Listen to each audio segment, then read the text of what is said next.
నల్లమలలో అచ్చంపేట నియోజకవర్గంలో జరిగినటువంటి ముఖ్యమంత్రి గారి సమావేశంలో మరి వారు చెప్తా ఉంటే దెయ్యాలు వేదాలు వల్లించినట్టు అనిపిస్తూ ఉంది. ఎందుకంటే చేసింది రవ్వంతా, చెప్పేది కొండంతా. నిజంగా మేము కేసీఆర్ గారికి కృతజ్ఞతలు చెప్పాలి, పాదాభివందనం చేయాలి ఆదివాసీ బిడ్డలుగా మేమంతా కూడా. ఎందుకంటే 4 లక్షల సబ్జెక్ట్ కరెక్షన్ కొద్ది మావాడు చెప్పిన దానికి మా వాళ్ళు చెప్పింది ఇద్దరు మాట్లాడేందుకు నేను ఏకీభవిస్తూనే పొడు మూలకు ఆ రోజు అసలు ఒక యుద్ధ వాతావరణం ఉన్నటువంటి గ్రామాలని ఒక మంచి శాంతియుత మార్గంలో అభివృద్ధి చెందాలి, అధికారులకి ప్రజలకి ఎక్కడ కూడా కాంట్రవర్సీ ఉండొద్దనేటువంటి ఆలోచనతో మేమందరూ రిక్వెస్ట్ మేరకు గౌరవ ముఖ్యమంత్రి గారు 4,06,369 మందికి పట్టాలు ఇవ్వడం జరిగింది. లక్షల పట్టాలు, 4 లక్షల పట్టాలు ఇచ్చి ఇవ్వడమే కాదు గొప్పతనం, దానికి ఇమీడియట్గా రైతు బంధుని, రైతు బీమాను కూడా అమలు చేసి గౌరవించడం జరిగింది.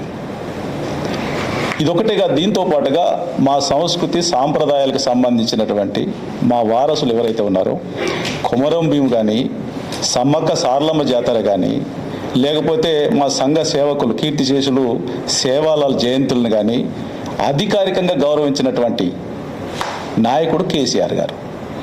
50 ఏళ్ళు గోసపుచ్చుకున్నారు కాంగ్రెస్ నాయకులు, కాంగ్రెస్ పార్టీ మమ్మల్ని. ఎందుకంటే మా గ్రామాలల్లో హాస్పిటల్స్ లేవు, అది దిక్కుదివాన లేదు. వర్షాకాలం వస్తే అదొక పెద్ద లంక దీవులు ఉన్నట్టుండేటువంటి పరిస్థితి, రవాణా సౌకర్యం లేదు, డాక్టర్లు లేరు, మందులు లేవు, నాటు వైద్యం దిక్కనటువంటి పరిస్థితిలో తెలంగాణ రాష్ట్రం ఏర్పాటు చేసిన తర్వాత ప్రతి నియోజకవర్గ హెడ్ క్వార్టర్లో 100 పడకల హాస్పిటల్ ఏర్పాటు చేయడం, పిహెచ్సిలు ప్రతి గ్రామానికి తీసుకుపోవటం, అట్లాగే గ్రామానికి కూడా దవాఖానాలు ఏర్పాటు చేయడం, డాక్టర్లను నియమించడం, అట్లాగే గురుకులాలు ఏర్పాటు చేసి విద్య పట్ల ప్రత్యేక శ్రద్ధతో గురుకులాలు ఏర్పాటు చేసి, అట్లాగే ఓవర్సీస్ స్కాలర్షిప్ కూడా మాకు అందించి విదేశీ విద్యకు కూడా సహకరించినటువంటి మహానుభావులు కేసీఆర్ గారు. ఇవాళ ఏదో వచ్చేసి మేము ఇచ్చిన దాన్ని ఏదో వండి పెడతానట, వండిన దాన్ని ఏదో పలారం పెంచినట్టు వచ్చి ఒక నలుగురికి ఇచ్చి ఓహో ఆహా అని చెప్పుకుంటే ఆదివాసులు ఎవరు సహించారు మిమ్మల్ని, మీరు పెట్టినటువంటి గోస. ఇవాళ ప్రతి గూడానికి ప్రతి తండాకి ఇవాళ మిషన్ భగీరథ ద్వారా ఈరోజు అసలు మంచినీళ్ళు బ్రహ్మాండంగా వస్తాయి. ఆ రోజు నీళ్లు దొరికే పరిస్థితి, చెలమేలు వాగులు వంకలే దిక్కైనటువంటి మా గ్రామాలకు బంజారా హిల్స్లో ఉన్నటువంటి మినరల్ వాటర్ బాటిల్ ఎట్లా తాగుతా ఉన్నారో అట్లా మిషన్ భగీరథ ద్వారా శుద్ధి చేసినటువంటి మంచినీళ్ళని అందించినటువంటి మహానుభావులు కేసీఆర్ గారు.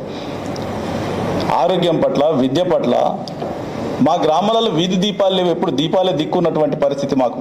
అటువంటి గ్రామాలకు 3